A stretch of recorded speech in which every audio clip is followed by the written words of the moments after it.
Hello everyone, welcome back to my YouTube channel. इस video में हम सर्टिफिकेट कोर्स का क्वेश्चन पेपर डिस्कस करने वाले हैं। जो सर्टिफिकेट प्रोग्राम है उसका क्वेश्चन पेपर डिस्कस करेंगे हम।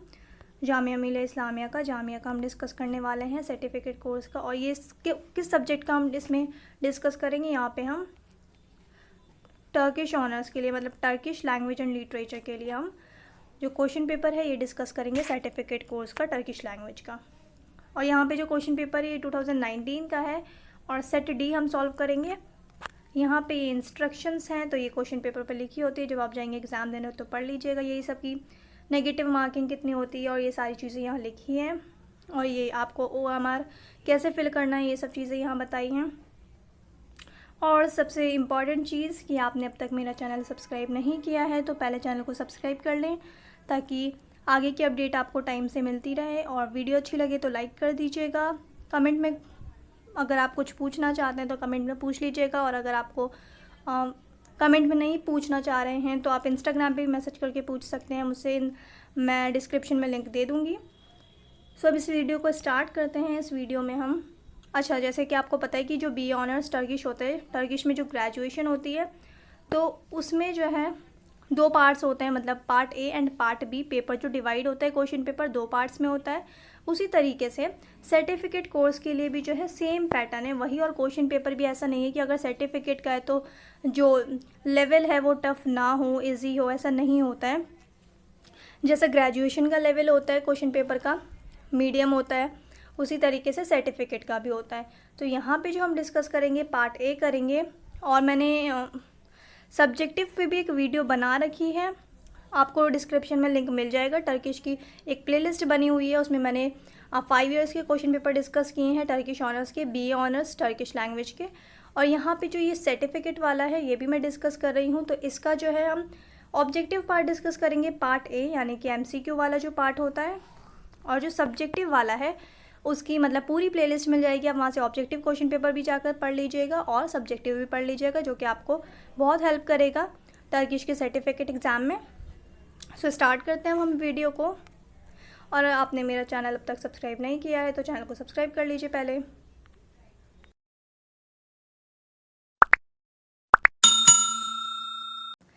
यहाँ पे जो फर्स्ट क्वेश्चन है, the first question is the asteroids revolve around the sun in between. बहुत बेसिक क्वेश्चन है ये, ज्योग्राफी का क्वेश्चन है कि एस्टेरॉइड्स जो है, एस्टेरॉइड्स क्या होते हैं। एस्टेरॉइड्स जो हैं ये डेब्रीज होते हैं। डेब्रीज क्या, स्टोन्स जो होते हैं, जो पत्थर होते हैं छोटे छोटे, मतलब छोटे छोटे बोला जाता है साइंटिस्ट की लैंग्वेज में, पर ये होते बहुत ज़्यादा बड़े हैं, मतलब अर्थ से भी ज़्यादा बड़े बड़े होते हैं, प्लैनेट से भी ज़्यादा बड़े बड़े होते हैं। तो इसकी जो है डेब्रीज की बेल्ट बनी हुई है पूरी सोलर सिस्टम में, जो कि ये बेल्ट जो है डेब्रीज की, यानी कि इसे क्या बोला जाता है, ये जो पूरी बेल्ट बनी है पत्थरों की, जो ये पूरी बेल्ट बनी हुई है, इसे जो है एस्टेरॉइड बोला जाता है। और ये एस्टेरॉइड जो है, ये बेल्ट जो है डेब्रीज की ये बेल्ट कौन सी 2 प्लैनेट के बीच में है, ठीक है। और ये कि सोलर सिस्टम में है, ये भी मतलब प्लैनेट्स के बीच में ही है। तो ये कौन से 2 प्लैनेट्स के बीच में, तो इसका जो आंसर है वो है Mars and Jupiter. Mars and Jupiter के बीच में ये डेब्रीज की जो है बेल्ट है, और इस बेल्ट को क्या कहा जाता है, एस्टेरॉइड बोला जाता है। और ये कौन से 2 प्लैनेट के बीच में, यहाँ पे क्या है, इस साइड मार्स है और यहाँ पे क्या है, जुपिटर है। और फिर यहाँ पे मार्स के साइड अर्थ है, देन यहाँ पे वीनस है और यहाँ पे मरकरी है, और यहाँ पे फिर क्या है, यहाँ पे सन है, ठीक है। अब देखते हैं नेक्स्ट क्वेश्चन। आई होप आपको ये क्लियर हो गया होगा। नेक्स्ट क्वेश्चन है द वर्ड वेदा मीन्स। वेदा क्या होता है, वेदा जो है जैसे कि मुस्लिम्स के लिए होली बुक क्या है, कुरान है, उसी तरीके से वेदा जो है ये हिंदुज़म की होली बुक है। और इसका मतलब जो लिटरली मीनिंग है वेदा का, ये क्या है, इसका मतलब होता है knowledge. Knowledge is the right answer. The next question is the largest planet in our solar system. Largest planet कौन सा है, सबसे बड़ा प्लैनेट जो है सोलर सिस्टम में वो कौन सा है। The right answer is Jupiter. Jupiter जो है ये लार्जेस्ट प्लैनेट है। और स्मॉलेस्ट प्लैनेट कौन सा है, स्मॉलेस्ट प्लैनेट है मरकरी। मरकरी जो है ये स्मॉलेस्ट प्लैनेट है। जुपिटर ये है लार्जेस्ट प्लैनेट। मार्स जो है इसे रेड प्लैनेट कहा जाता है। मार्स को क्या कहा जाता है? मार्स को रेड प्लैनेट भी बोलते हैं। और जुपिटर जो है सबसे लार्जेस्ट है, सबसे बड़ा प्लैनेट है। और सबसे छोटा प्लैनेट कौन सा है? सबसे छोटा प्लैनेट है मरकरी, सबसे स्मॉलेस्ट है और सबसे नियरेस्ट भी है। सन के सबसे नियरेस्ट जो है वो भी कौन सा प्लैनेट है? मरकरी। तो कितनी बार ये क्वेश्चन भी आ जाता है कि सन के सबसे नियरेस्ट प्लैनेट जो है वो कौन सा है? तो वो है मरकरी। सो इसका जो आंसर है यहाँ पे वो है Jupiter. Largest planet in our solar system Jupiter, smallest planet Mercury, red planet Mars and nearest planet Mercury. Next question is penicillin is extracted from. इसका जो आंसर है वो है fungus. Penicillin is extracted from fungus. और penicillin discovered किसने किया था? ये इन्वेंशंस और डिस्कवरीज बहुत पूछते हैं टर्किश के क्वेश्चन पेपर में। मैंने जितने भी क्वेश्चन पेपर 5 ईयर्स के मैंने सॉल्व करवा रखे हैं, आप वो देख लीजिएगा। हर क्वेश्चन पेपर में डिस्कवरी पूछी गई है, कोई ना कोई इन्वेंशन पूछी गई है। तो यहाँ पे भी सर्टिफिकेट कोर्स में भी जो है सर्टिफिकेट के क्वेश्चन पेपर में भी यहाँ पूछा गया है। मतलब यहाँ डायरेक्ट नहीं पूछा गया, मैं आपको बता रही हूँ कि पेनिसिलिन जो है वो किसने डिस्कवर्ड किया है? वो किया है अलेक्जेंडर फ्लेमिंग ने। Alexander Fleming. सो डिस्कवरी जो की है पेनिसिलिन की वो किसने की है? अलेक्जेंडर फ्लेमिंग ने। The next question is are bones and teeth are generally made of. हमारे टीथ यानी कि टीथ एंड जो बोन्स हैं वो किससे बनती हैं? So the right answer is tricalcium phosphate. Tricalcium phosphate.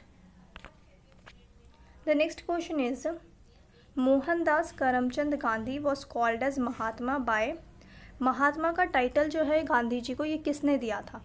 तो महात्मा का टाइटल गांधी जी को रविंद्रनाथ टैगोर ने दिया था। The right answer is Rabindranath Tagore. The next question is typhoid fever is caused by. Typhoid fever जो होता है ये किससे होता है? तो वायरस से, फंगस से। तो ये जो होता है बैक्टीरिया से होता है। टाइफाइड फीवर किससे होता है? बैक्टीरिया से। और बैक्टीरिया का नाम क्या है? बैक्टीरिया का नाम है सैल्मोनेला टाइफी। सैल्मोनेला टाइफी जो है ये नाम है किसका? बैक्टीरिया का। इस बैक्टीरिया से जो है टाइफाइड फीवर होता है। सैल्मोनेला टाइफी ये बैक्टीरिया का नाम है, याद कर लीजिएगा। और टाइफाइड फीवर इस बैक्टीरिया से होता है, Salmonella typhi. The next question is onion is a modified form of. The right answer is stem. बहुत बेसिक क्वेश्चंस हैं, अच्छे से पढ़ लीजिएगा तो बहुत इजीली अटेम्प्ट कर सकते हैं आप लोग। अब नेक्स्ट क्वेश्चन देखते हैं। नेक्स्ट क्वेश्चन क्या है? The concept of survival of the fittest was first advocated by. So the right answer is Charles Darwin. इनका पूरा नाम क्या है? Charles Darwin. Charles Darwin. The next question is when was RTI act enacted in India. RTI act क्या? Right to information act. Right to information act जो है वो India में कब एनेक्ट हुआ था? The right answer is 15 June 2005। Date भी याद कर लीजिएगा, 15 जून 2005। एनेक्ट कब हुआ था? 15 जून 2005 में। और 12 अक्टूबर 2005 में फोर्स में कब आया था? केम इनटू फोर्स ऑन 12 अक्टूबर 2005। और एनेक्ट हुआ था 15 जून को और came into force 12 October 2005। The next question is the constitution of India contains. India के कॉन्स्टिट्यूशन में कितने आर्टिकल्स थे originally? So the right answer is 395 articles. Articles कितने थे? 395 आर्टिकल्स थे, 22 पार्ट्स थे एंड 8 शेड्यूल थे। 395 आर्टिकल्स, 22 पार्ट्स एंड 8 शेड्यूल जो है ओरिजिनली हमारे कॉन्स्टिट्यूशन में थे। 395 आर्टिकल्स, 22 पार्ट्स एंड 8 शेड्यूल। और जो अभी प्रेजेंट में कितने पार्ट्स हैं? प्रेजेंट में 25 पार्ट्स हैं एंड 12 शेड्यूल हैं। Next question is the canal which links Atlantic ocean with Pacific ocean. Atlantic ocean से पैसिफिक ओशन को जो कनेक्ट करता है कैनाल, वो कौन सा कैनाल है? So the right answer is Panama canal. Panama canal जो है Pacific ocean and Atlantic ocean को जॉइंट करता है, लिंक करता है, पनामा कैनाल। अच्छा, ये ओशंस और जो ये कॉन्टिनेंट्स हैं ये मैंने बेसिक्स करवा रखे हैं, इनके जो वर्ल्ड मैप के बेसिक फीचर्स हैं वो मैंने अच्छे से समझाया है, तो आपको डिस्क्रिप्शन में लिंक मिल जाएगा, आप जाकर पढ़ लीजिएगा। इंपॉर्टेंट है एग्ज़ाम के पर्सपेक्टिव से, आपको डिस्क्रिप्शन में लिंक मिल जाएगा। और स्टैटिक जीके भी मैंने करवा रखी है अपने चैनल पर, उसका लिंक भी आपको डिस्क्रिप्शन में मिल जाएगा, आप वहाँ से जाके पढ़ लीजिएगा। और टर्किश के क्वेश्चन पेपर की पूरी प्लेलिस्ट है, वो भी आपको डिस्क्रिप्शन में मिल जाएगा उसका लिंक, आप लोग अच्छे से तैयारी कर लीजिएगा। अभी बहुत टाइम है, अभी डेट शीट भी नहीं आई है, सो आप लोग बहुत अच्छे से तैयारी कर सकते हैं। अब नेक्स्ट क्वेश्चन जो है वो क्या है, what is the most important system in democracy. Democracy में जो सबसे इम्पॉर्टेंट सिस्टम है, सबसे इम्पॉर्टेंट सिस्टम जो है डेमोक्रेसी में वो क्या है, क्या होना चाहिए? सो the right answer is political system. Political system is the right answer. The next question is remote sensing device has an inbuilt source of infrared ray. C is the right answer. Next question है autocracy means. Autocracy का क्या मतलब होता है? Autocracy का मतलब होता है एब्सोल्यूट रूल बाय वन। जो कोई किसी एक ही पर्सन के पास जो है वो सारी पावर है, कोई एक ही पर्सन जो है वो रूल कर रहा है और पावर्स को शेयर नहीं कर रहा है। मतलब जितनी भी पावर है, जो रूल्स बनेंगे, किस तरीके के होंगे, किस तरीके से पूरा कंट्री चलाना है, वो सब क्या होगा, वो एक ही पर्सन डिसाइड करेगा। अलग अलग कोई बॉडी नहीं बनी हुई है, नहीं बनी होती ऑटोक्रेसी में। जैसे डेमोक्रेसी में होता है कि जो कोर्ट का सिस्टम है वो अलग होता है, लेजिस्लेचर का अलग होता है, एग्जीक्यूटिव का अलग होता है। तो यहाँ जो है ऐसा नहीं होता ऑटोक्रेसी में। ऑटोक्रेसी में जो रूल होता है वो सिर्फ और सिर्फ एक ही पर्सन का होता है, उसी के हिसाब से सारी चीज़ें चलती हैं। So absolute rule by one, autocracy means absolute rule by one. The next question is how many letters are there in Turkish language. Turkish language में कितने लेटर्स होते हैं? The right answer is 29। Next question है where is the world famous blue mosque. Blue mosque बहुत famous mosque है, ये कहाँ है? ये इस्तांबुल में है। अच्छा, अब आप टर्किश लैंग्वेज का पेपर देने जा रहे हैं तो जो मॉन्यूमेंट्स है फेमस, उनके बारे में पढ़ लीजिएगा अच्छे से, और वो मॉन्यूमेंट्स कहाँ हैं वो सारी चीज़ें पढ़ कर जाइएगा अच्छे से। और जो फेमस पर्सनालिटीज़ हैं, फेमस राइटर्स हैं, उनके बारे में पढ़ के जाइएगा। जो अभी लेटेस्ट बुक्स उन्होंने लिखी है फेमस राइटर्स ने, वो सब चीज़ें पढ़ लीजिएगा। एग्ज़ाम में अक्सर पूछ लेते हैं ऐसे questions. Next question is when did sultan Fatih Mehmed conquer Istanbul. Istanbul कब फतह किया था महमद ने? The right answer is 1453 AD। 1453 में सुल्तान फातिह ने जो है इस्तांबुल कॉन्कर किया था, 1453 में। The next question is the Republic day of Turkey is celebrated on. Turkey का रिपब्लिक डे कब सेलिब्रेट करते हैं? टर्की का रिपब्लिक डे जो है 29 अक्टूबर को सेलिब्रेट किया जाता है। इंडिया का रिपब्लिक डे 26 जनवरी, और टर्की का रिपब्लिक डे कब होता है? 29 अक्टूबर। 29 अक्टूबर को होता है Republic day of Turkey. The next question is which of the following historical monuments is not in Istanbul. इनमें से कौन सा जो है फेमस मॉन्यूमेंट इस्तांबुल में नहीं है? क्वेश्चन ध्यान से पढ़िएगा, यहाँ पे पूछा गया not in Istanbul. So the right answer is Anit Kabir. यहाँ पे ये बाकी तीन जो है, ये जो गेलाटा टावर है, टोपकापी पैलेस है, बेसिलिका किस्ट्रेन है, ये सारे मॉन्यूमेंट्स कहाँ हैं? ये सब इस्तांबुल में हैं। और अनित कबीर जो है ये इस्तांबुल में नहीं है। अनित कबीर क्या है? ये टॉम्ब है, और ये कहाँ है? ये अंकारा में है। अंकारा क्या है? अंकारा कैपिटल है टर्की की, अंकारा में है। अनित कबीर कहाँ है? ये अंकारा में है। The next question is the strait which connects Black Sea and the Sea of Marmara. The right answer is Bosphorus strait. कौन सा स्ट्रेट जो है Black Sea and Marmara Sea को कनेक्ट करता है, तो वो है बॉस्फोरस स्ट्रेट। अच्छा, मैंने स्ट्रेट और ये सारी चीज़ें जो ज्योग्राफी वाले वीडियो में करवा रखी है, वहाँ से जाकर आप पढ़ लीजिएगा। बेसिक चीज़ें जो हैं वो पता होनी चाहिए एग्ज़ाम के पर्सपेक्टिव से। डिस्क्रिप्शन में लिंक मिल जाएगा, तो वो सारी चीज़ें आप पढ़ लीजिएगा।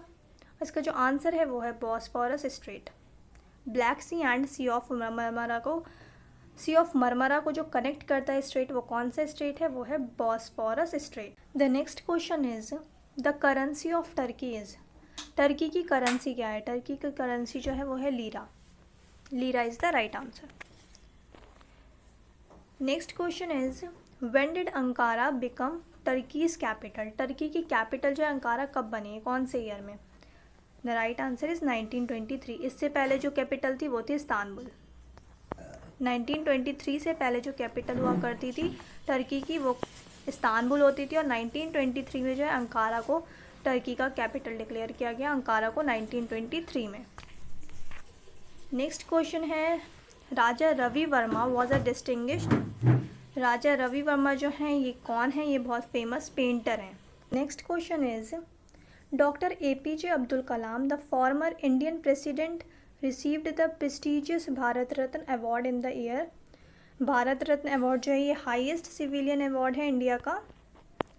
हाईएस्ट सिविलियन अवार्ड है इंडिया का कौन सा? भारत रत्न। और ये अवार्ड डॉक्टर APJ अब्दुल कलाम को किस ईयर में दिया गया था?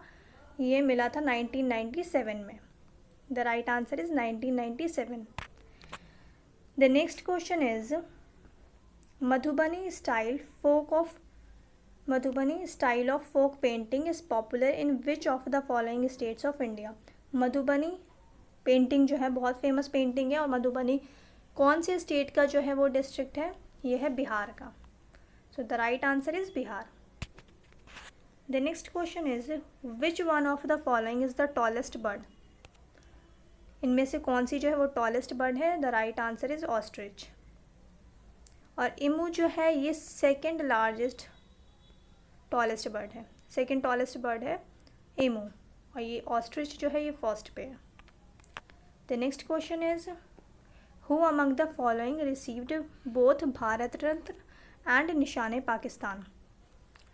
इनमें से कौन सी ऐसी पर्सनालिटी है जिन्हें भारत रत्न अवार्ड भी मिला है और निशाने पाकिस्तान भी मिला है? यानी कि इंडिया का हाईएस्ट सिविलियन अवार्ड भी मिला है और पाकिस्तान का भी हाईएस्ट सिविलियन अवार्ड मिला है।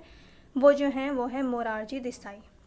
मोरारजी देसाई हैं जिन्हें इंडिया में, मतलब इंडिया का जो हाईएस्ट सिविलियन अवार्ड है भारत रत्न, वो भी मिला है, और पाकिस्तान का जो निशाने पाकिस्तान है वो भी इन्हें मिला है। So the right answer is Morarji Desai. The next question is the Lalit Kala academy is devoted to the promotion of. The right answer is fine arts. Lalit Kala क्या है? ये यूरोप में अकेडमी है फाइन आर्ट्स की। The right answer is fine arts. The next question is Grammy award is given in the field of music. The right answer is music. अब next question है which battle led the foundation of Mughal rule in India. किस battle के बाद जो है वो Mughal rule establish हुआ था इंडिया में? तो फर्स्ट बैटल ऑफ पानीपत के बाद जो है मुग़ल रूल एस्टैब्लिश हुआ था इंडिया में। The right answer is battle of Panipat. और बैटल ऑफ पानीपत किस ईयर में हुई थी? 1526 में। अच्छा, और कितनी बार ये भी पूछते हैं कि फर्स्ट बैटल ऑफ पानीपत, ये जो 1526 वाली है ये फर्स्ट बैटल ऑफ पानीपत है। फर्स्ट बैटल ऑफ पानीपत है ये। और ये हमें कितनी बार क्वेश्चन पूछ लेते हैं कि फ़र्स्ट बैटल ऑफ पानीपत जो है ये किसके दरमियान हुई थी? तो ये हुई थी इब्राहिम